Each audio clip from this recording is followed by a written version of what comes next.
nama saya Haura Diva Sobiah, NIM 02.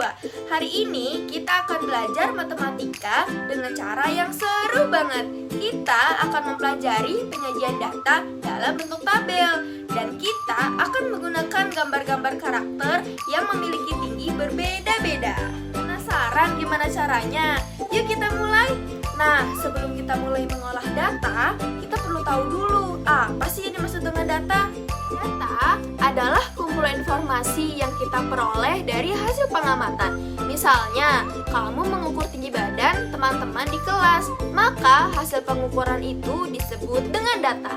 Nah, kalau datanya banyak dan ditulis sembarangan, pasti sulit dipahami kan?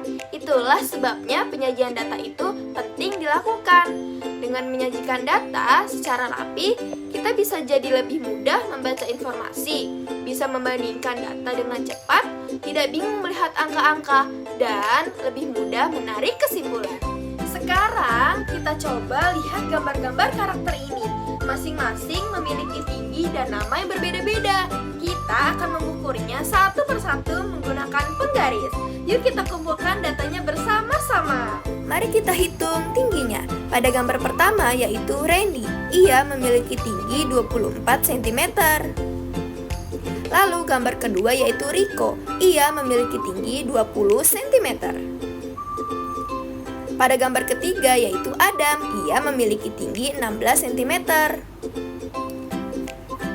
Lalu pada gambar keempat yaitu Moel, ia memiliki tinggi 16 cm. Lalu pada gambar kelima yaitu Axel, ia memiliki tinggi 20 cm. Lalu pada gambar keenam yaitu Tony, ia memiliki tinggi 16 cm. Lalu pada gambar ketujuh yaitu Fatah, ia memiliki tinggi 18 cm. Selanjutnya adalah Andi, ia memiliki 18 cm.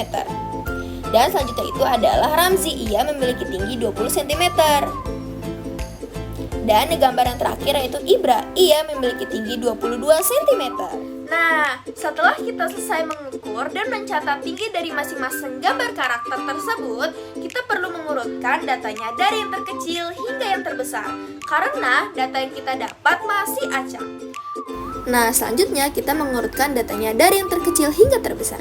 Pada kolom pertama yaitu adalah 16, kolom kedua adalah 16, kolom ketiga adalah 16, kolom keempat adalah 18, kolom kelima adalah 18, kolom keenam adalah 20, kolom ketujuh adalah 20, kolom ke-8 adalah 20, kolom ke-9 adalah 22, dan kolom terakhir adalah 24.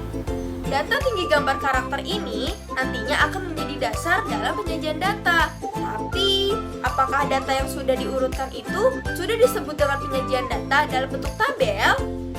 Belum ya? Mari kita belajar penyajian data dalam bentuk tabel. Sekarang, kita akan menyajikan data tersebut ke dalam tabel. Tabel adalah cara menyajikan data dalam bentuk baris dan kolom supaya terlihat rapi dan mudah dibaca.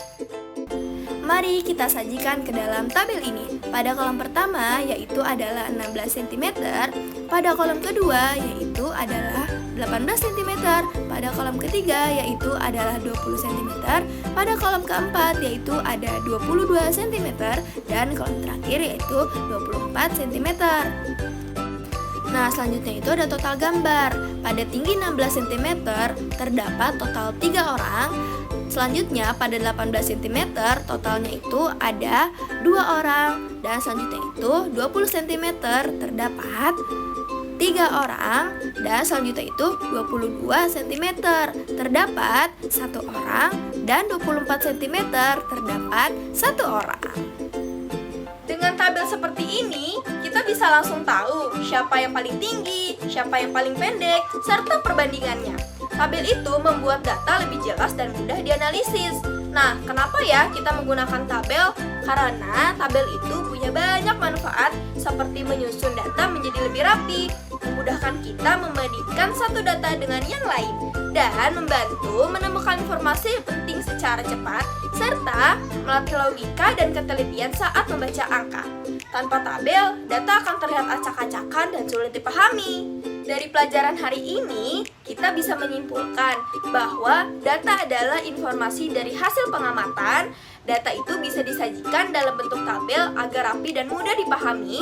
Kita bisa mengumpulkan data dari yang mana saja, termasuk dari gambar yang diukur dari tinggi badan. Tabel itu sangat membantu untuk menganalisis, membandingkan, dan menarik kesimpulan. Belajar matematika itu ternyata bisa menyenangkan kan?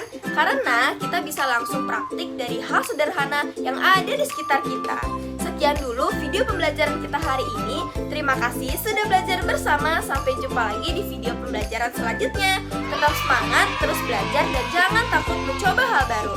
Wassalamualaikum warahmatullahi wabarakatuh.